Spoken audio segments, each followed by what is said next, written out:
Magandang araw mga kababayan. Clearing operation tayo dito sa Blumentritt. Kasama natin ang Antigong Maynila, headed by Tata Butch Bungkan at sa founder ng Antigong Maynila, PCMS Gerardo Tubira. Dahil sa sunod-sunod na clearing operation at sa paalala, nakikita naman natin yung resulta ngayon mga kababayan. Maluwag na po yung Blumentritt at malinis na rin. May ilan pa namang mga vendors na matitigas ulo, pero konti na lang sila mga kababayan. Sumusunod na sila ngayon sa ginagawang clearing operation at minamarkahan kung hanggang saan lang sila mga kababayan na maglatag ng kanilang mga paninda mga kababayan. Kita nyo naman, napakalinis yung Blumentritt at napakaluwag, di ba? Napakaganda tignan mga kababayan. Ayan yung epekto sa tuloy-tuloy na paglilinis at pag-clearing operation ng mga Antigong Maynila. At hindi lang yan, maraming mga department na nagsasagawa ng mga clearing operation sa buong Maynila mga kababayan.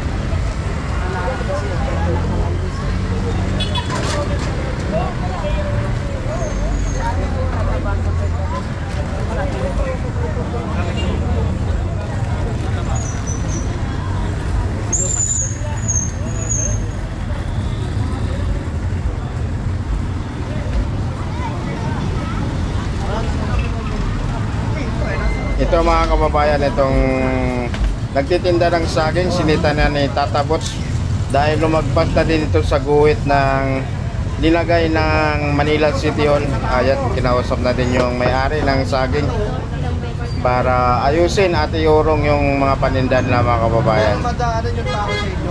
Ayan na, ayan si Tata Butch Bungkan ang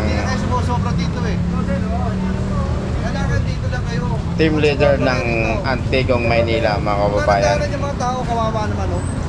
Saan tumadaan? Sa kamadaan dito? Yan. Ha?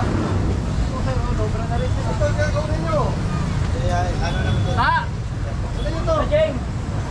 Ito po, sobra na po sa bangkay. Tatadaan yung mga tao. Ito mo. Tumadaan dito. Iwanan na natin ito. Saan yung paralangin yung tao dito sa kalsada? Dito? Oo. Kawawa yung mga tao. Dapat mapuglo pa sila.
pagbalik namin,